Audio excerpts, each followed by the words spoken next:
रजब भट्ट के खिलाफ पीका एक्ट के तहत मुकदमा दर्ज, नई मुश्किल में फंस गए।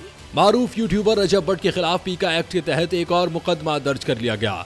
FIR में नया परफ्यूम मुतारिफ कराने का भी जिक्र किया गया है। रिपोर्ट के मुताबिक लाहौर पुलिस ने यूट्यूबर रजब भट्ट के खिलाफ मुकदमे में पीका एक्ट की दफात शामिल की हैं। मज़कूरा मुकदमा थाना नश्तर कॉलोनी में दर्ज किया गया। FIR में जज्बात मजरूह करने की दफात शामिल हैं। सनत नगर लाहौर के सैयद हैदर अली शाह गिलानी की मुद्दत में दर्ज होने वाले मुकदमे में रजब भट्ट की जानिब से नया परफ्यूम मुतारिफ कराने का भी जिक्र किया गया है, जिस पर मुख्तलिफ हलकों की जानिब से शदीद रद्द अमल सामने आया था। पुलिस के मुताबिक मुलजिम के खिलाफ कानून के मुताबिक कार्रवाई अमल में लाई जाएगी। मुकदमे के इंदराज के बाद मजीद तहकीकात शुरू कर दी गई हैं।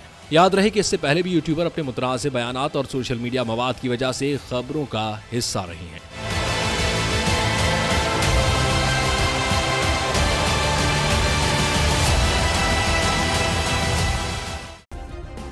सब्सक्राइब करें और बेल दबाएं ताकि कोई खबर रह न जाए।